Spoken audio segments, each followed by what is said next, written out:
മനം തുറന്നാലെന്ന മാനസികാരോഗ്യ ചർച്ചയുടെ ഒരു പുതിയ എപ്പിസോഡിലേക്ക് ഏവർക്കും ഹൃദ്യമായ സ്വാഗതം. പതിവ് പോലെ ഇന്നത്തെ ചർച്ചയിൽ നമ്മളോടൊപ്പമുള്ളത് വിൻസേഷ്യൻ സഭാംഗവും ക്ലിനിക്കൽ സൈക്കോളജിസ്റ്റുമായ സിസ്റ്റർ ഡോക്ടർ ഡോണ തോട്ടത്തിലാണ്. സിസ്റ്ററെ ഏറെ സ്നേഹത്തോടെ നമുക്ക് സ്വാഗതം ചെയ്യാം. കൂടാതെ ഇന്ന് നമ്മളോടൊപ്പം എളമക്കര തെരേസ സ്പിനലിക് പബ്ലിക് സ്കൂളിലെ സ്റ്റുഡൻറ് മെൻറ്ററായിട്ടുള്ള ടിൻഡു സോണി മാം കൂടെയുണ്ട്. മാമിനെയും ഏറെ സ്നേഹത്തോടെ ചർച്ചയിലേക്ക് സ്വാഗതം ചെയ്യാം.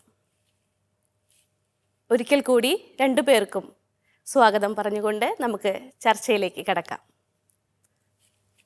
സിസ്റ്റർ, ചില ആളുകൾക്ക് പുതിയ സാഹചര്യങ്ങളുമായും വ്യക്തികളുമായും പെട്ടെന്ന് പൊരുത്തപ്പെടാൻ സാധിക്കുന്നില്ല. ഇത് അവരെ ചിലരെയെങ്കിലും വലിയ മാനസിക സമ്മർദ്ദങ്ങളിലേക്ക് എത്തിക്കുന്നുണ്ട്. ഇത് ഒന്ന് വിശദീകരിക്കാമോ ഇതിനെക്കുറിച്ച്? പുതിയ സാഹചര്യങ്ങൾ, ചുറ്റുപാടുകൾ, അല്ലെ വ്യക്തികളാകാം, അല്ലെങ്കിൽ ഏതെങ്കിലും ഒരു ഉത്തരവാദിത്വങ്ങളാകാം. ഇതിലേക്ക് കടക്കുമ്പോൾ ഉണ്ടാകുന്ന ഒരു ബുദ്ധിമുട്ട് അതൊരാളുടെ മാനസികാവസ്ഥയെ, ശാരീരികമായിട്ടുള്ള അവസ്ഥയെ, മറ്റുള്ളവരുമായിട്ടുള്ള ആ ഒരു ബന്ധത്തിൻ്റെ അവസ്ഥയെ, അല്ലെങ്കിൽ അവരുടെ ഉത്തരവാദിത്വങ്ങൾ നിർവഹിക്കാൻ പറ്റാത്തതിൻ്റെ അവസ്ഥയെയൊക്കെ സാരമായിട്ടും ഒരു പ്രശ്ന സങ്കീർണമായിട്ടും ബാധിക്കുന്നുണ്ടെങ്കിൽ അതിനെ നമ്മൾ പറയുന്ന ഒരു പേരാണ് അഡ്ജസ്റ്റ്മെൻറ്റ് ഡിസോർഡർ എന്ന്. അപ്പോൾ ഒരു അഡ്ജസ്റ്റ്മെൻറ്റ് ഡിസോർഡർ എന്ന രീതിയിലാണ് അതിനെ സൈക്കോളജി ഒരു മാനസിക ആരോഗ്യത്താലം കണക്കാക്കുന്നത്. ഇപ്പം നമുക്കറിയാം, അത് മനുഷ്യർക്ക് മാത്രമല്ല, ഇവൻ മൃഗങ്ങൾക്ക് പോലുമുണ്ട്. പുതിയൊരു സിറ്റുവേഷനിലേക്ക് വരുമ്പോഴത്തേക്കും, അല്ലെങ്കിൽ പുതിയ ഒരു സാഹചര്യവുമായിട്ട് പൊരുത്തപ്പെടാൻ സാധിക്കാതെ വരുമ്പോൾ ഉണ്ടാകുന്ന അവസ്ഥ, അല്ലെങ്കിൽ ഒരു മാനസികമായിട്ടുള്ള സമ്മർദ്ദാവസ്ഥ. ഇപ്പം നമുക്ക് എല്ലാവർക്കും ഒരു പുതിയ സാഹചര്യത്തിലേക്ക് വരുമ്പോഴത്തേക്കും പൊരുത്തപ്പെടാനായിട്ടൊരു അല്പം സമയമെടുക്കും. സിറ്റുവേഷൻ ഡിപ്രഷൻ എന്നൊക്കെ വേണമെങ്കിൽ അതിനെ പറയാം.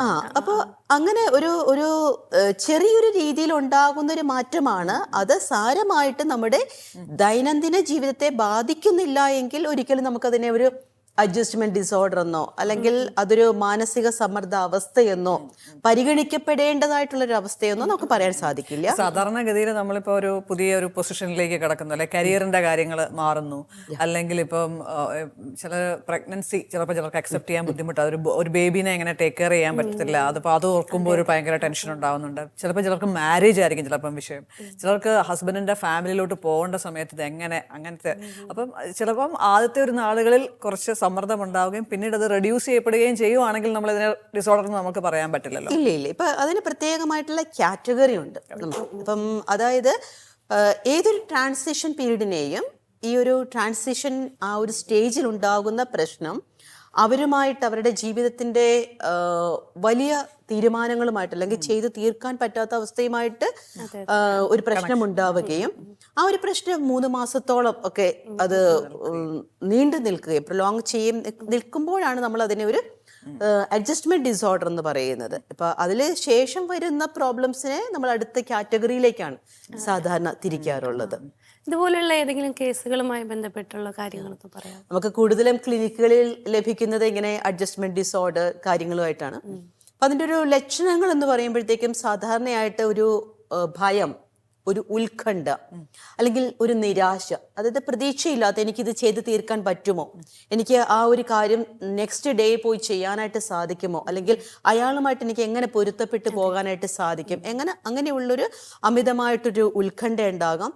ഈ ഉത്കണ്ഠ ചെറിയ രീതിയിലുള്ള വിഷാദ സ്ഥിതിയിലേക്ക് കൊണ്ടുപോകാം. വിഷാദ സ്ഥിതി എന്ന് പറഞ്ഞു കഴിഞ്ഞാൽ സന്തോഷിക്കാൻ പറ്റാത്ത അവസ്ഥ. അപ്പോൾ ഇതിനു മുൻപ് സന്തോഷിച്ചിരുന്ന, ഈവൻ ഒരു TV കാണുമ്പോൾ, അല്ലെങ്കിൽ ഒരു സിനിമ കാണുമ്പോൾ, അല്ലെങ്കിൽ ഒരു പ്രത്യേക സ്ഥലത്ത് പോകുമ്പോൾ, ഒരു ഭക്ഷണം കഴിക്കാനായിട്ട് പോകുമ്പോൾ കിട്ടിയിരുന്ന ഒരു സന്തോഷം ആ ഒരു സമയത്ത് കിട്ടുന്നില്ല. അതുപോലത്തെ ഒരു കാര്യങ്ങളാണ് നമുക്ക് സാധാരണയായിട്ട് ഇതുപോലെയുള്ള വിഷയങ്ങളിൽ ചെറിയ കുഞ്ഞു കുട്ടികളിൽ പോലും നമുക്ക് ഈ ഒരു സംഭവം, അതായത് സ്കൂളിലേക്ക് പോകുന്നു എന്ന് പറയുന്നത് അവരെ സംബന്ധിച്ച് ഹോമിന്റെ എൻവയൺമെന്റിൽ നിന്നൊരു ന്യൂ സിറ്റുവേഷൻ ആണ്. സാധാരണഗതിയിൽ കുറേ കഴിയുമ്പോൾ ചില കുഞ്ഞുങ്ങൾ ഇപ്പോൾ LKG UKG ചിലപ്പോൾ എൻ്റയർ ഇയർ അവർക്ക് ബുദ്ധിമുട്ട്. ഇപ്പം എൻ്റെ സ്കൂളിൽ ശരിക്കും പറയാം, ഞാൻ അങ്ങനെ ഒരു 1ാം ക്ലാസ്സുകാരനെ അവൻ ബാഗ് വിട്ട് പുറത്തേ നിൽക്കുള്ളൂ. അതായത് ഈ ബാഗ് മാറ്റി വെക്കത്ത് പോലുമില്ല. അപ്പൊ അവന് വെക്കാൻ പറ്റുന്നില്ല. അവൻ UKG-യിലായിരുന്ന LKG വന്നുകൊണ്ട് ചേർത്ത സമയത്ത് അവൻ ഇതേ പ്രശ്നമായിട്ട് അവരത് നിർത്തി കൊണ്ടുപോയി, വീട്ടിലേക്ക് കൊണ്ടുപോയി. എന്നിട്ട് വേറെ എന്തൊക്കെയോ ഒരു അവിടെ തന്നെ നിർത്തി എന്തോ ചെയ്യിപ്പിക്കുകയൊക്കെ ചെയ്തു. പക്ഷെ ഫസ്റ്റ് സ്റ്റാൻഡേർഡ് ആയപ്പോഴും ദ സെയിം സിറ്റുവേഷൻ ആണ്. വേറെ ഒന്നും നമുക്ക് ചെയ്യിപ്പിക്കത്തില്ല. അപ്പം അവനോട് ഇങ്ങനെ നമ്മൾ സംസാരിക്കുകയും പിന്നെ ടീച്ചറുമായിട്ടൊക്കെ ഒരു റാപ്പൊക്കെ വന്ന് നമ്മളൊക്കെ സംസാരിച്ച് പതൊക്കെ സ്കൂളൊക്കെ ചുറ്റിച്ച് കാണിച്ച് കുറച്ച് കാര്യങ്ങളൊക്കെ പറഞ്ഞ് മെല്ലെ മെല്ലെ ക്ലാസ്സിൽ കയറ്റി ബാഗ് മാറ്റി വെക്കാറായി. പിന്നെ ഇരിക്കാറ്. പക്ഷെ നന്നായി പഠിക്കുകയും ചെയ്യും. അവനൊരു തമിഴ് ബാക്ക്ഗ്രൗണ്ടുള്ള കുട്ടിയാണ്. പക്ഷേ മലയാളത്തിനൊക്കെ അവന് നല്ല മാർക്കാണ്. അപ്പോൾ അവനെ മെല്ലെ മെല്ലെ ആ ഒരു, ഞാൻ പറയാം എന്തായാലും ഈ സ്കൂളിൽ നിന്ന് ഇപ്പം വിടാൻ പോകുന്നില്ല, ഞങ്ങൾ ഇവിടെ തന്നെ നിന്നെ കണ്ടിന്യൂ ചെയ്യിപ്പിക്കും, കഴിഞ്ഞ പ്രാവശ്യത്തെ പോലെ ഇത് മാറ്റാനൊന്നും പോകുന്നില്ല. അപ്പോൾ അവൻ ഇപ്പോൾ പതുക്കെ അതിനോട് ചെയ്തു. അപ്പോൾ പുതിയ സിറ്റുവേഷനോട് കുഞ്ഞു കുട്ടികൾക്ക് പോലും ഇപ്പം മാം ചോദിച്ചൊരു കാര്യമായിട്ടൊരു കേസ് ഞാനിപ്പം എൻ്റെ ഓർമ്മയിലേക്ക് വരികയായിരുന്നു. ഒരു 3 വയസ്സ് പ്രായമുള്ള ഒരു കുട്ടിയാണ്. കുട്ടിയെ കൊണ്ടുവരുന്നത് അവൻ ഏകദേശം ഒരു മാസക്കാലമായിട്ട് കുറച്ച് പെരുമാറ്റ വൈകല്യങ്ങൾ കാണിക്കുന്നു. ആവശ്യമില്ലാതെ ഒരു നമ്മൾ പറയുന്ന ദുർവാശി, എന്തെങ്കിലും ഒരു കാര്യത്തിന് വേണ്ടിയിട്ട് കിടന്ന് ഉരുണ്ട് മറിഞ്ഞ് പ്രശ്നം ഉണ്ടാക്കുന്നു, സാധനങ്ങൾ വലിച്ചെറിയുന്നു. അപ്പം ഇതുപോലെ അല്ലായിരുന്നു ഒരു 1 month ബിഫോർ എന്നുള്ള രീതിയിലാണ് അവർ കൊണ്ടുവരുന്നത്.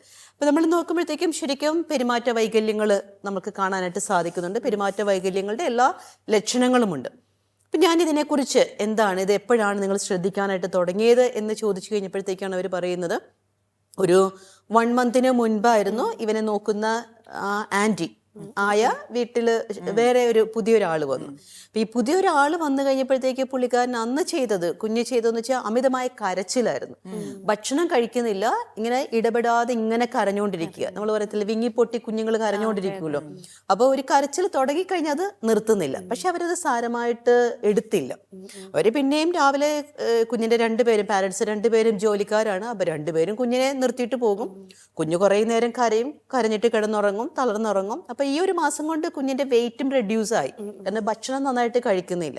അപ്പോൾ അതിൽ നിന്നാണ് കുറച്ചുകൂടി കഴിഞ്ഞപ്പോഴത്തേക്ക് ഒരാഴ്ചയൊക്കെ കഴിഞ്ഞപ്പോഴത്തേക്ക് തൊട്ട് ഈ കുട്ടി അമിതമായിട്ട് ഇങ്ങനെ നമ്മൾ പറഞ്ഞ സ്ക്രീം ചെയ്യാനായിട്ട് തുടങ്ങുവാണ്. അപ്പോൾ കാർ പൊളിക്കുന്നു എന്നൊക്കെ നമ്മൾ പറയത്തില്ല, അതേപോലെ കുഞ്ഞ് കാണിക്കുന്നു, സാധനങ്ങൾ എടുത്തെറിയുന്നു. ഈ പാരൻസ് പോകാറാവുന്ന സമയത്ത് അവൻ്റെ ഡ്രസ്സൊക്കെ വലിച്ചൂരുവാണ്, ഭക്ഷണമൊക്കെ കൊണ്ട് കൊടുത്തു കഴിഞ്ഞാൽ തട്ടും. ഇതിനു മുൻപ് അങ്ങനെയൊന്നും ചെയ്തിരുന്നില്ല. അപ്പോൾ അതിൽ നിന്ന് നമുക്ക് മനസ്സിലാക്കാൻ പറ്റുന്നൊരു സാഹചര്യം എന്ന് പറഞ്ഞാൽ, പുതിയൊരാൾ വന്നപ്പോൾ ഉണ്ടായ ആ ഒരു ട്രാൻസിഷൻ ടൈമിൽ ഉണ്ടായ ഒരു സ്ട്രെസ് റിയാക്ഷൻ ഉണ്ടായിരുന്നു. ഈ ഒരു സ്ട്രെസ് റിയാക്ഷനെ വേണ്ട രീതിയിലല്ല അവർ കൈകാര്യം ചെയ്തിരിക്കുന്നത്. ആ ഒരു സമയത്ത് വേണമെങ്കിൽ മാതാപിതാക്കൾ ഒരു ദിവസം കൂടി കുഞ്ഞിന്റെ കൂടെ നിന്നു, ആ ആന്റിയെയും കൂടെ നിർത്തി, അങ്ങനെ കുറച്ചും കൂടി ആ ആന്റി ഒരു പ്രശ്നക്കാരിയല്ല, അല്ലെങ്കിൽ ഒരു പ്രശ്നമുള്ള സിറ്റുവേഷനിലല്ല കുഞ്ഞിനെ കൊണ്ടൊന്ന് ബോധ്യപ്പെടുത്തിയിട്ട് പ്രൊലോങ് ചെയ്യുമായിരുന്നെങ്കിൽ നന്നായിരുന്നു. പക്ഷെ ഇവരതിന് ഗവനിച്ചേയില്ല. കുഞ്ഞുങ്ങളല്ലേ, കരയും, സാരമില്ല. പക്ഷെ ഈ സ്ട്രെസ് റിയാക്ഷൻ അഡ്ജസ്റ്റ്മെന്റ് പ്രോബ്ലത്തിലേക്ക് വന്നപ്പോൾ ഈ അഡ്ജസ്റ്റ്മെന്റ് പ്രോബ്ലമാണ് പെരുമാറ്റ വൈകല്യമായിട്ട്. ഇപ്പൊ നമ്മൾ ഈ പറയുന്ന അഡ്ജസ്റ്റ്മെന്റ് പ്രോബ്ലം എന്ന് പറയുന്നത്, ഡിസോർഡർ എന്ന് പറയുന്നത്, എല്ലാവരിലും ഒരേ ലക്ഷണങ്ങളല്ല കാണിക്കുന്നത്. കുട്ടികളിൽ കാണപ്പെടുന്ന ലക്ഷണങ്ങളായിരിക്കില്ല മുതിർന്നവരിൽ. കുട്ടികളിൽ കൂടുതലും ഞാൻ കണ്ടിരിക്കുന്ന പെരുമാറ്റ വൈകല്യങ്ങളും അതുപോലെ വൈകാരികമായിട്ടുള്ള പ്രശ്നങ്ങള്, കുഞ്ഞ് ഒന്നിനോടും സഹകരിക്കാതിരിക്കുക, ഇതുപോലെയുള്ള കാര്യങ്ങളായിരിക്കും. കൂടെയുള്ള വ്യക്തികൾ മാറിയാൽ പോലും എങ്ങനെ സംഭവിക്കും? ഇതുമായിട്ട് ബന്ധപ്പെട്ടൊരു കാര്യം, നമ്മളുടെ ഒരു അറ്റാച്ച്മെന്റ് സ്റ്റൈൽസ് ഇതുമായിട്ട് കണക്ട് ചെയ്ത് നമുക്ക് ചിന്തിക്കാൻ പറ്റുന്ന ഒരു കാര്യമാണ്. അതായത് ഒരു സിറ്റുവേഷൻ സ്ട്രേഞ്ച് ടെസ്റ്റ് എന്ന് പറഞ്ഞൊരു ടെസ്റ്റ് മേരി എയിൻസ്വർത്ത് എന്ന് പറഞ്ഞ ഒരാൾ നടത്തിയിട്ടുണ്ടായിരുന്നു. ഇപ്പം സിസ്റ്റർ നേരത്തെ പറഞ്ഞ പോലെ ഒരു അപരിചിതനായ ഒരു വ്യക്തി വരുമ്പോൾ കുട്ടിയുടെ റിയാക്ഷൻ എന്താണ്, ഒരമ്മയും കുഞ്ഞും തന്നെ ഇരിക്കുന്നൊരു റൂം, ടോയ്സ് ഒക്കെ ഉള്ള റൂം, അവിടെ അപരിചിതനായ ഒരാൾ വരുമ്പോഴുള്ള കുട്ടിയുടെ റിയാക്ഷൻ, അമ്മ പോയി കഴിഞ്ഞിട്ട് ഇയാൾ മാത്രം ഉള്ളപ്പോഴുള്ള റിയാക്ഷൻ, ഇങ്ങനെ നമ്മുടെ അറ്റാച്ച്മെന്റ് സ്റ്റൈൽസ് പറയുന്നുണ്ട്. അതായത് ഒരു 3 തരം അറ്റാച്ച്മെന്റ് സ്റ്റൈൽ മെയിൻലി പറയുന്നത് anxious attachment, secure and avoidant attachment style എന്ന് പറഞ്ഞിട്ട്. അപ്പോൾ ഈ ഒരു ആൻഷ്യസ് അറ്റാച്ച്മെന്റ് ആയിട്ടുള്ള സംഭവങ്ങളും ഈ പറഞ്ഞ അവോയ്ഡൻസിന്റെ സംഭവങ്ങളും നമുക്ക് ചേഞ്ച് വരുത്താൻ പറ്റും, ഒരു സെക്യൂറിലേക്ക് നമുക്ക് വരുത്താൻ പറ്റും. നമ്മൾ നേരത്തെ സംസാരിച്ചതുപോലെ ഈ പറയുന്ന സപ്പോർട്ട് സിസ്റ്റം, അതായത് ഇപ്പോൾ ടീച്ചേഴ്സ് ആയിരിക്കാം, കെയർ ഗിവേഴ്സ് ആയിരിക്കാം, അല്ലെങ്കിൽ പാരൻസ് ആയിരിക്കാം, കൗൺസിലേഴ്സ് ആയിരിക്കാം, ആരാണെന്ന് വെച്ച് കഴിഞ്ഞാൽ കുട്ടീനെ ആ ഒരു സിറ്റുവേഷൻസ് എങ്ങനെയാണ് ഹാൻഡിൽ ചെയ്യുന്നത് പഠിപ്പിച്ച്, അല്ലെങ്കിൽ ഈ ഒരു സ്ട്രെസ്സർ എങ്ങനെയാണ് നമ്മൾ ഇത് അഡ്ജസ്റ്റ് ചെയ്യേണ്ടതെന്ന് പഠിപ്പിച്ച് കഴിയുമ്പോഴാണ് ഈ ഒരു അഡ്ജസ്റ്റ്മെന്റ് സംഭവത്തിന്റെ ഒരു കാര്യമായിട്ട് നമുക്ക് ബന്ധപ്പെട്ട് നമുക്ക് ചേഞ്ച് വരുത്താൻ പറ്റും. അഡ്ജസ്റ്റ്മെന്റ് ഡിസോർഡറിൽ എപ്പോഴും നമ്മൾ ഓർക്കേണ്ടത് ഒരു സ്ട്രെസ്സർ അതിൻ്റെ അകത്തുണ്ടാവും.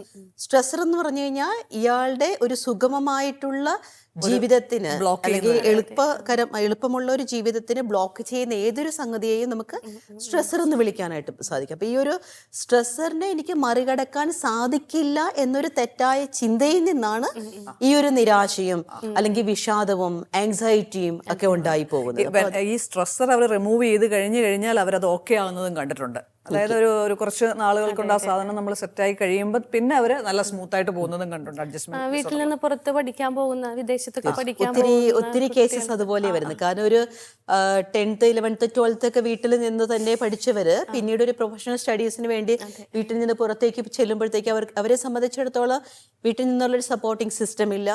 ചിലപ്പോൾ ഫുഡ് ചേഞ്ച് ചെയ്തിട്ടുണ്ടാവും, അല്ലെങ്കിൽ അവർ പഠിച്ച് വന്നിരുന്ന ആ ഇൻസ്റ്റിറ്റ്യൂട്ടും കാര്യങ്ങളും മാറി, പഠന രീതി മാറി. അപ്പൊ ഇതെല്ലാം കൂടി വരുമ്പോഴത്തേക്ക് ഇവരെ സംബന്ധിച്ചിടത്തോളം ഒരു ബ്ലോക്കാണ്. അവിടെ ഒരു മതിൽ കെട്ടി ഇവരെ ബ്ലോക്ക് ചെയ്തിരിക്കുന്ന പോലെയാണ് തോന്നുന്നത്. അപ്പൊ ആ ഒരു ബ്ലോക്കിനെ മറികടക്കാനുള്ളൊരു കപ്പാസിറ്റി എനിക്ക് തന്നെ ഉണ്ട് എന്നൊരു ഉത്ബോധം അവർക്ക് ആ സമയത്ത് കിട്ടുന്നില്ല.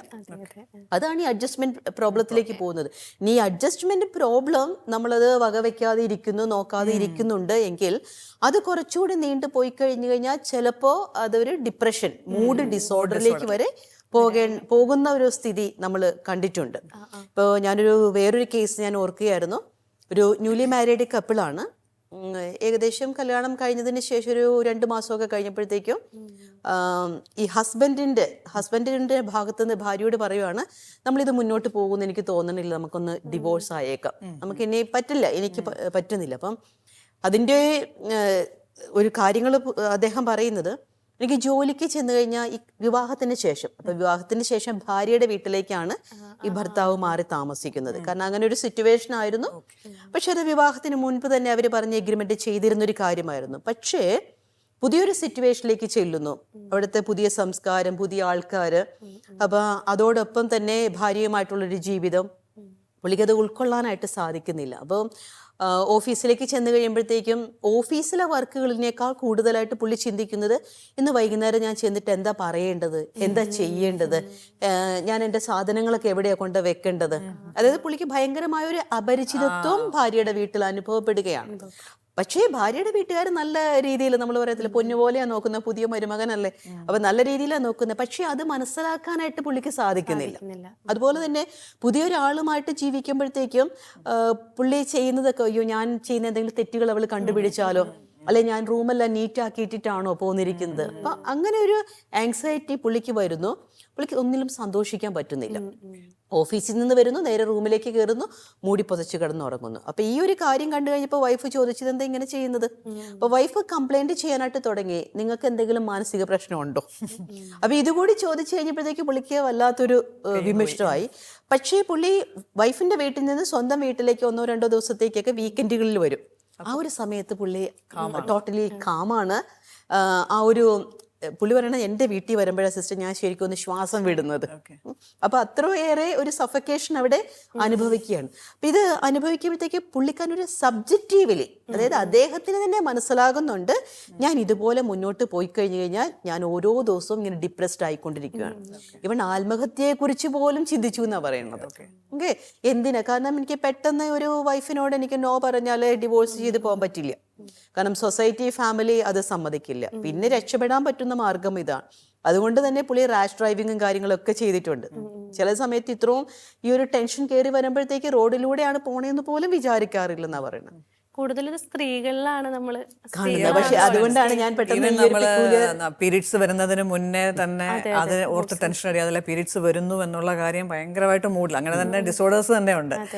അപ്പോൾ ആ ഒരു സമയങ്ങളിൽ തന്നെ ഇവർക്ക് അത് അഡ്ജസ്റ്റ് ചെയ്യാൻ പ്രയാസമായതിന്റെ പേരിൽ ഭയങ്കരമായിട്ട് ടെൻഷൻ ആവുക, ഭയങ്കരമായിട്ട് മൂഡ് സ്വിങ്സ് വരിക, അങ്ങനത്തെ ഡിപ്രഷനിലേക്ക് പോലും കടന്നു പോകുന്ന ഒത്തിരി സാഹചര്യങ്ങൾ ഉണ്ടാവാറുണ്ട്. അതുപോലെ കുഞ്ഞുങ്ങൾ ഉണ്ടായി കഴിയുമ്പോൾ നമ്മൾ എപ്പോഴും ഓർക്കേണ്ട ഒരു കാര്യം, ഏത് ട്രാൻസിഷൻ പീരീഡും, അതായത് ഇപ്പൊ നമ്മൾ ഈ പറഞ്ഞ കേസ് ഒരു വിവാഹത്തിലേക്ക് വന്നതിന് ശേഷമുള്ളൊരു കേസാണ്. ഇതുപോലെ തന്നെ കുഞ്ഞുങ്ങളുണ്ട്. പിന്നെ ഓരോ പ്രാവശ്യവും ഉണ്ടാവുന്ന അഡ്ജസ്റ്റ്മെന്റ് ഡിസോർഡറിന്റെ ലക്ഷണങ്ങൾ വെച്ചുകൊണ്ട് നമ്മൾ ഈ ഡിസോർഡറിന്റെ കാറ്റഗറിയെ നമ്മൾ മാറ്റി പറയുന്നുണ്ട്. കാരണം അതിന്റെ ലക്ഷണങ്ങൾ, അതിന്റെ സമയം, സമയപരിധി, എപ്പോഴുണ്ടാകുന്നു, എത്ര സമയത്തേക്ക് അത് നീണ്ടു നിൽക്കുന്നു, ഇതെല്ലാം. സംഭവങ്ങളൊക്കെ നമ്മൾ, പക്ഷേ ഇതിന്റെ എല്ലാം ഒരു മെയിൻ തീം എന്ന് പറയുന്നത് കൂടുതലും ഈ ഒരു ടെൻഷൻ കൊടുക്കുന്ന ഒരു ഫാക്ടറാണ്. എന്തോ ഒരു ഫാക്ടർ അവർക്ക് മറികടക്കാൻ സാധിക്കുന്നില്ല എന്നൊരു തെറ്റായ ചിന്ത അവരുടെ മനസ്സിലേക്ക് വന്നു പോകുന്നതാണ്. ഗുഡ്നസ് ടി വി പ്രേക്ഷകർക്ക് ഒരു സന്തോഷ വാർത്ത. ഗുഡ്നസ് ടെലിവിഷൻ ഇനി മുതൽ സാറ്റലൈറ്റിൽ മാത്രമല്ല OTT പ്ലാറ്റ്ഫോമിലും ലഭ്യമാണ്. ഇനി മുതൽ OTT പ്ലാറ്റ്ഫോമായ ഗൂഗിൾ ടിവിയിൽ ഗുഡ്നസ് ടെലിവിഷൻ ലഭ്യമാകുന്നു.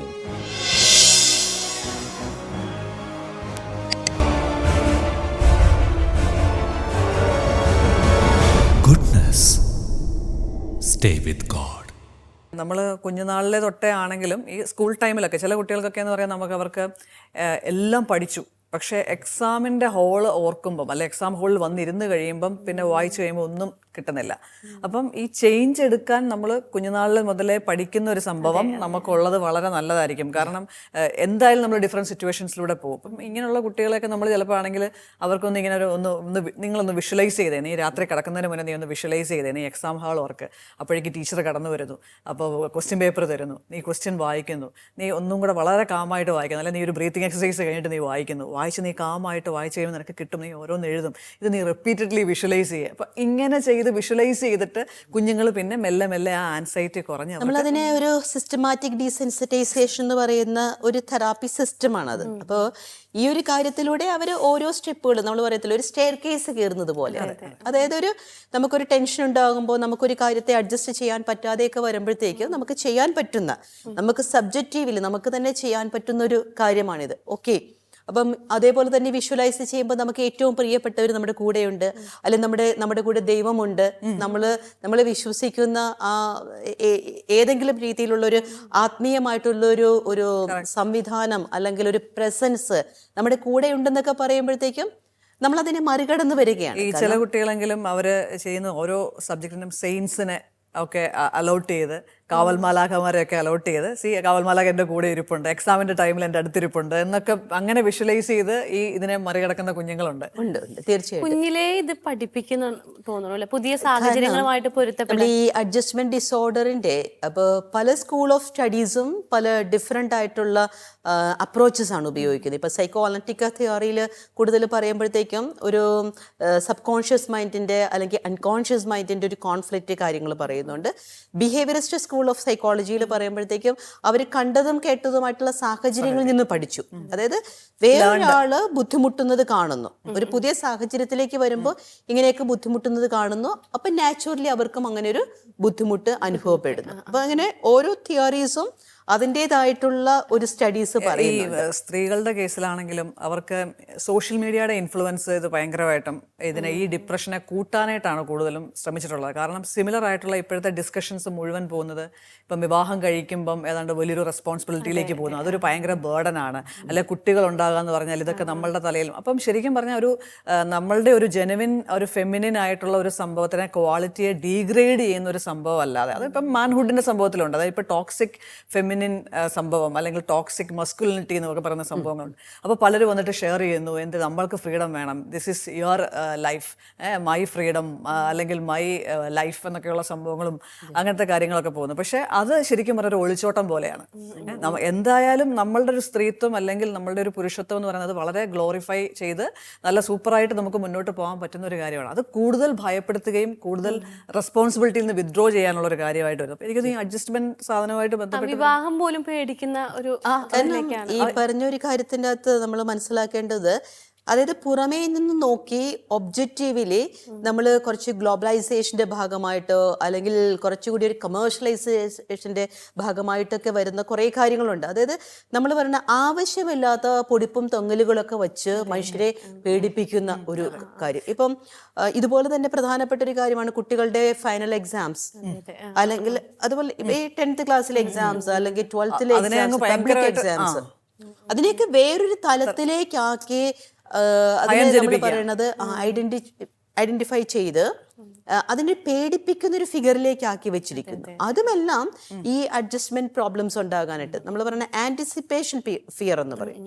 അതായത് ഒരു കാര്യത്തിലേക്ക് കടക്കുന്നതിന് മുൻപേ തന്നെ ആ കാര്യം എനിക്ക് പ്രശ്നമായിരിക്കും, എനിക്കത് ചെയ്തു തീർക്കാൻ സാധിക്കില്ലായിരിക്കും, ഞാനത് വേണ്ട രീതിയിൽ ചെയ്തു തീർത്തില്ല എന്നുണ്ടെങ്കിൽ ഞാൻ ഈ സമൂഹത്തിൽ ഒന്നുമല്ല, എൻ്റെ കുടുംബത്തിൽ ഞാൻ വേണ്ടപ്പെട്ടവനല്ല, അപ്പൊ ഞാൻ നെഗ്ലക്റ്റ് ചെയ്യപ്പെടും എന്നൊരവസ്ഥ കൂടി വരുമ്പോൾ ഇവരെ സംബന്ധിച്ചിടത്തോളം അനാവശ്യമായിട്ടുള്ള ഒരു പേടി, ഈവൻ സ്ട്രെസ് വരികയാണ്. ഈ നാളുകളിൽ ശരിക്കും പറഞ്ഞാൽ ഈ ROGD പോലുള്ള, അതായത് റാൻഡം ഓൺസെറ്റ് ജെൻഡർ ഡിസ്ഫോറിയ പോലുള്ള കാര്യങ്ങൾ, അതും ഈ സ്ത്രീകളിൽ ടീനേജ് പ്രായത്തിലുള്ള കുട്ടികൾ ഇതുപോലുള്ള വെബ്സൈറ്റുകളിലൊക്കെ ഇൻഫ്ലുവൻസ് വഴിയായിട്ട് അവർ പറയുവാണ് അവർക്ക് ചൈൽഡ്ഹുഡ് ഡേയ്സിൽ ഒരു പ്രശ്നമില്ല, ജെൻഡർ ഡിസ്ഫോറിയയുടെ ഒരു പ്രശ്നമില്ല. പക്ഷേ ഈ 17-18 വയസ്സായപ്പോൾ അവർ ഈ ഇത്തരം ചില കാര്യങ്ങളുടെ ഇൻഫ്ലുവൻസ് കൊണ്ട് അവർ പറയുകയാണ്, ഞാൻ പെൺകുട്ടിയല്ല ആൺകുട്ടിയാണ്, സോ എനിക്ക് പ്യൂബർട്ടി ബ്ലോക്കേഴ്സ് വേണം അല്ലെങ്കിൽ സർജറി വേണമെന്ന് പറഞ്ഞിട്ട് ഇറങ്ങിപ്പോകുന്ന ഒരു അവസ്ഥ.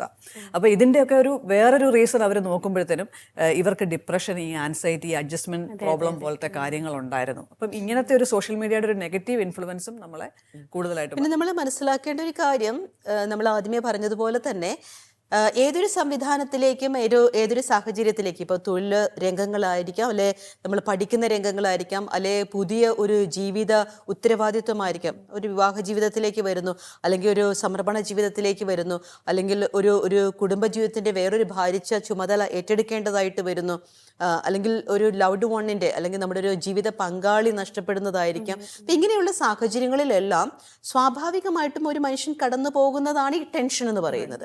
അപ്പോൾ ആ ഒരു ചെറിയൊരു ടെൻഷൻ വന്നു എന്നോർത്തിട്ട് നമുക്കൊരു വലിയ ഡിസോർഡർ ആണ്, ഇനി എനിക്കതൊരു ഡിപ്രഷനിലേക്ക് പോകും, അല്ലെങ്കിൽ എനിക്കൊരു മാനസിക രോഗത്തിലേക്ക് പോകും എന്നൊന്നും പറഞ്ഞ് പേടിക്കേണ്ട ആവശ്യമില്ല. പക്ഷേ ഈ ഒരു പേടി അല്ലെങ്കിൽ ഈ ഒരു ആങ്സൈറ്റി നമ്മളിൽ വിഷാദം കൊണ്ടുവരുന്നുണ്ട്.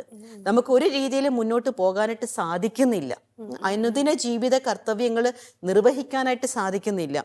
നമ്മളിൽ തന്നെ ചിലർ പറയും ഡെത്ത് വിഷസ് എന്ന് പറയും, അതായത് മരിച്ചാൽ മതിയായിരുന്നു, ഇനിയിപ്പോൾ ജീവിച്ചിട്ട് കാര്യമില്ല. അപ്പം ഇതേപോലെയുള്ള ചിന്താഗതികളും ആ ചിന്താഗതികൾ പോലെ തന്നെയുള്ള ഫീലിങ്സ്, വികാരങ്ങളും എല്ലാം കൂടുതൽ സമയം വരികയാണെങ്കിൽ മാത്രം ഇത് കൂടുതലായിട്ട് നമ്മളൊന്ന് ശ്രദ്ധിക്കുക. അതിന് വേണ്ട ഒരു പ്രൊഫഷണൽ ആയിട്ടുള്ളൊരു ഒപ്പീനിയൻ നമ്മൾ എടുക്കുക. ഇപ്പൊ ഈ ഒരു കാര്യത്തിനൊക്കെ നമ്മൾ പോയി ഒരു ക്ലിനിക്കൽ സൈക്കോളജിസ്റ്റിനെ കാണുന്നു, അല്ലെങ്കിൽ ഒരു കൗൺസിലിങ്ങിന് വിധേയരാകുന്നു എന്ന് പറയുന്നതൊന്നും ഒരിക്കലും ഒരു ചീത്ത കാര്യമല്ല. കാരണം നമ്മുടെ ഈ ഒരു സാമൂഹ്യ വ്യവസ്ഥിതിയിലെ സ്റ്റിഗ്മ ഇതിൽ നിന്നെല്ലാം പിന്തിരിപ്പിക്കുന്നുണ്ട്. ഇനി നമ്മൾ പറയുന്ന അഡ്ജസ്റ്റ്മെന്റ് ഡിസോർഡർ മൂലം വിഷമിക്കുന്ന ഒരാള് ഇതുപോലുള്ള ഏതെങ്കിലും ഒരു ഹെൽപ്പ് തേടാൻ ചെല്ലുമ്പോഴേ വീട്ടുകാർ പെട്ടെന്ന് പറയും, നിനക്ക് തന്നെ വേറെ എന്തെങ്കിലും പ്രശ്നമുണ്ടോ, നീ അങ്ങനെ പോകരുത്, നാട്ടുകാർക്ക് നമ്മളെ കണ്ടു കഴിഞ്ഞാൽ പിന്നെ അത് പ്രശ്നമാകും, അത് വീട്ടിൽ തന്നെ നാണക്കേടാകും, നിനക്ക് നാണക്കേടാകും. അപ്പൊ ഈ ഒരു നാണക്കേട് എന്ന് പറയുന്ന ഈ സോക്കോൾഡ് സ്റ്റിഗ്മയെ നമുക്കൊന്ന് മാറ്റിവെക്കണം. ഒരാൾക്ക് അയാൾ ജീവിക്കുന്ന സാഹചര്യത്തിൽ സന്തോഷത്തോടു കൂടിയും അതുപോലെ പുരോഗമനാത്മകമായിട്ടും ഒരു പോസിറ്റീവായിട്ട് ക്രിയാത്മകമായിട്ട് ജീവിക്കാൻ സാധിക്കാത്ത ഒരവസ്ഥയിൽ ഒരു പ്രൊഫഷണലിന്റെ ഹെൽപ്പ് തേടുന്നതിൽ യാതൊരു തെറ്റുമില്ല. നമ്മളെ തന്നെ സെൽഫ് കെയർ ചെയ്യുന്നതിന്റെ ഒരു ലക്ഷണവും കൂടിയാണത്. കാരണം ഈ സ്കൂളുകളിലൊക്കെ ചിലപ്പോൾ പേരൻസ് ആണെങ്കിൽ ഇപ്പോൾ കൗൺസിലറിന്റെ റൂമിൽ പോകുന്നു എന്ന് പറയുമ്പോൾ തന്നെ അവർക്ക് എന്തിനാണ് പോകേണ്ടത്, എന്താണ് ആവശ്യമെന്ന് ചോദിക്കുന്ന അവസ്ഥയുണ്ട് ഇപ്പോഴും. പക്ഷെ അത് മാറേണ്ടതാണ്. ഇപ്പം പണ്ടാണ് നമ്മൾ അത് പ്രാർത്ഥിച്ചാൽ പോരെ, അല്ലെ തലേ കൈവച്ചാൽ പോരെ, പക്ഷെ അതും വേണം. അതിന്റെ കൂടെ തന്നെ പ്രൊഫഷണൽ സപ്പോർട്ട് എടുക്കേണ്ട കാര്യത്തിന് നമ്മൾ തീർച്ചയായിട്ടും എടുക്കുക തന്നെ വേണം. കാരണം എന്താ വെച്ചാൽ കുറേ പേഴ്സണാലിറ്റി ട്രേറ്റുകൾ ഇതുമായിട്ട് ബന്ധപ്പെട്ടാണ് ഇരിക്കുന്നത് ഈ അഡ്ജസ്റ്റ്മെന്റ് ഡിസോർഡർ. ഇപ്പൊ നമ്മൾ കൗമാരപ്രായക്കാരിലുണ്ടാകുന്ന അഡ്ജസ്റ്റ്മെന്റ് ഡിസോർഡറിൽ നമ്മൾ പറയാറുണ്ട്, മേ ബി ചിലപ്പോ ഇത് അവരിലൊരു ഒന്നിനോടും വേണ്ട രീതിയിൽ പ്രതികരിക്കുക, അതായത് സാമൂഹ്യ ദ്രോഹ പ്രവണതകളിലേക്ക് അല്ലെ പാസീവ് അഗ്രഷനിലേക്കൊക്കെ പോകാനുള്ള ചാൻസസ് ഉണ്ട്. കാരണം ഒന്നിനോടും ചേരത്തില്ല. പുതിയൊരു സംവിധാനം വന്നോ പറ്റത്തില്ല. ഇതുപോലെ തന്നെയാണ് ബോർഡർ ലൈൻ പേഴ്സണാലിറ്റി ഡിസോർഡർ ഉള്ളവരിലേക്കും. അപ്പോൾ അവരുടെയൊക്കെ ഒരു ചൈൽഡ്ഹുഡ് അല്ലെ കൗമാരപ്രായ കാര്യങ്ങൾ നോക്കുമ്പോൾ ഇതുപോലെ പുതിയ സാഹചര്യങ്ങളുമായിട്ട് ഒരു തരത്തിലും പൊരുത്തപ്പെടാത്ത ചില ഹിസ്റ്ററികൾ കാണാനായിട്ട് സാധിക്കും. അപ്പോൾ നമ്മൾ എപ്പോഴും ശ്രദ്ധിക്കേണ്ട കാര്യം, കുട്ടികൾക്കോ അല്ലെങ്കിൽ കൗമാരപ്രായക്കാർക്കോ ഇതേപോലെ അഡ്ജസ്റ്റ് ചെയ്യാൻ പറ്റാത്ത സാഹചര്യങ്ങളെ നമ്മൾ കണ്ടുപിടിക്കുകയാണെങ്കിൽ ഒരു പ്രൊഫഷണൽ ഹെൽപ്പ് കൊടുക്കണം. ഒരു പക്ഷേ അതൊരു ഡിസോർഡറിലേക്ക് പോകുന്നതിന് മുൻപേ തന്നെ നമുക്ക് അവരെ രക്ഷിച്ചെടുക്കാൻ ആരോഗ്യത്തിന് പ്രാധാന്യം കൊടുക്കുന്നതിനെ പോലെ തന്നെ മാനസിക ആരോഗ്യം. ഇപ്പൊ നമ്മുടെ ഈ ഒരു മാനസിക ആരോഗ്യ ചർച്ചയുടെ പ്രധാനപ്പെട്ട ഒരു വിഷയം തന്നെ ഇതാണ്. കാരണം നമ്മുടെ സൊസൈറ്റിയിലേക്ക് മാനസിക ആരോഗ്യത്തെക്കുറിച്ചും അല്ലെങ്കിൽ മാനസിക സമ്മർദ്ദങ്ങൾ അനുഭവിക്കുന്നുണ്ട് എങ്കിൽ അത് മാറ്റിയെടുക്കാനുള്ള സംവിധാനത്തെക്കുറിച്ചുള്ള ഒരു അവബോധം കൊടുക്കൽ കൂടെയാണ്. തെറ്റായ ധാരണയാണ് മാനസിക ആരോഗ്യം അല്ലെങ്കിൽ മാനസികമായിട്ടുള്ള സമ്മർദ്ദത്തിന് ചികിത്സയ്ക്ക് പോകാന്ന് പറയുന്നത് ഒരു ഇപ്പോൾ എനിക്കൊരു പുതിയ സാഹചര്യവുമായിട്ട് പൊരുത്തപ്പെട്ടു പോകാൻ സാധിക്കുന്നില്ല, അല്ലൊരു വ്യക്തിയുമായിട്ട് പൊരുത്തപ്പെട്ട് പോകാൻ സാധിക്കുന്നില്ല എന്ന് പറയുമ്പോൾ ഉടനടി നമുക്കത് ബ്ലോക്ക് ചെയ്യേണ്ട ആവശ്യമില്ല, അത് അവോയ്ഡ് ചെയ്ത് ഇട്ടെറിഞ്ഞു പോരേണ്ട ആവശ്യമില്ല. ചിലപ്പോൾ ഒരു ചെറിയ സപ്പോർട്ട് മതിയായിരിക്കും. ഇപ്പം നമ്മൾ ഓർക്കുക, ഒരു പൈപ്പിലൂടെ ഒഴുകുന്ന വെള്ളം ചിലപ്പോൾ അതിൽ വന്ന് നിൽക്കുന്ന തടസ്സപ്പെട്ട് നിൽക്കുന്ന പൂപ്പലോ പായലോ ഒക്കെ ആയിരിക്കാം. അതൊന്ന് ക്ലീൻ ചെയ്ത് കഴിഞ്ഞാൽ ഈസി ആയിട്ട് പോകുന്ന കാര്യമേ ഉള്ളൂ. അതിന് വേണ്ടിയിട്ട് ആ പൈപ്പ് മൊത്തം പൊട്ടിയടിപ്പിച്ച് കളയേണ്ട ഒരു കാര്യമില്ല. ചികിത്സാ രീതികളാണ് നമുക്കിത് ചെയ്യാൻ നമ്മൾ സാധാരണയായിട്ട് അഡ്ജസ്റ്റ്മെന്റ് ഡിസോർഡറിൽ നമ്മൾ ചെയ്യുന്നത് ആദ്യം തന്നെ അവരെ നമ്മൾ ബോധവൽക്കരിക്കും. ഇതാണ് സംഭവം, ഇതാണ് സ്ട്രെസ്സ്, ഈ ഒരു സ്ട്രെസ്സ് ഒത്തിരി പേര് മറികടക്കുന്നതാണ്, നിങ്ങൾക്ക് അതിനുള്ള എബിലിറ്റി ഉണ്ട്. അപ്പോൾ ഒരു സൈക്കോ എഡ്യൂക്കേഷൻ രീതിയിലാണ്. പിന്നെ റിലാക്സേഷൻ മെത്തേഡ്സ് നമ്മൾ പറഞ്ഞു കൊടുക്കും. ചിലപ്പോൾ ചില സമയങ്ങളിൽ ഒരു സപ്പോർട്ടീവ് സൈക്കോതെറാപ്പി നമ്മൾ കാര്യങ്ങൾ കൊടുക്കേണ്ടതായിട്ട് വരും. ഫാമിലിയുടെ ഒരു ഇൻവോൾവ്മെന്റ് അതിനാവശ്യമാണ്. ഇതോടൊപ്പം തന്നെ ആവശ്യമായിട്ടുള്ളൊരു കാര്യമാണ്, നമ്മൾ പറഞ്ഞു നമ്മുടെ ഒരു ശാരീരിക മാനസിക ആരോഗ്യത്തിന് പ്രധാനപ്പെട്ട ഒരു കാര്യം തന്നെയാണ് ആത്മീയമായിട്ടുള്ള പുരോഗതി, ആത്മീയമായിട്ടുള്ളൊരു ചിന്താഗതികൾ. അപ്പോൾ ആ ഒരു തലത്തിലും നമ്മൾ അവരെ ഒന്ന് എക്വിപ്റ്റ് ആക്കാനായിട്ട് നോക്കും. ഇങ്ങനെയൊക്കെയുള്ള കാര്യങ്ങളിലൂടെയാണ് സാധാരണ ഈ ഒരു അഡ്ജസ്റ്റ്മെന്റ് ഡിസോർഡറിനെ നമ്മൾ ഓവർകം ചെയ്യുന്നത്. ഇനി അതുമല്ല, അതിനേക്കാൾ ഗുരുതരമായൊരു അവസ്ഥയിലേക്ക് പോകാൻ ചാൻസസ് ഉണ്ട് എങ്കിൽ നമുക്കൊരു ട്രീറ്റ്മെന്റ്, ഒരു സൈക്കാട്രിസ്റ്റിന്റെ ഒരു സഹായം വേണമെങ്കിൽ തീർച്ചയായിട്ടും നമ്മൾ അങ്ങനെയുള്ളൊരു പാത്തിലേക്ക് അവരെ നയിക്കുകയാണ് ചെയ്യുന്നത്. മനം തുറന്നാൽ എന്ന മാനസികാരോഗ്യ ചർച്ചയുടെ ഇന്നത്തെ എപ്പിസോഡ് ഇവിടെ അവസാനിക്കുകയാണ്. ചർച്ചയിൽ പങ്കെടുത്ത സിസ്റ്റർക്കും അതുപോലെ ടിൻഡു സോണി മാമിനും ഒത്തിരി നന്ദി. പുതിയൊരു വിഷയവുമായി അടുത്ത ആഴ്ച ഇതേ ദിനത്തിൽ ഇതേ സമയം നമുക്ക് കണ്ടുമുട്ടാം എന്ന പ്രതീക്ഷയോടെ ഏവർക്കും നമസ്കാരം.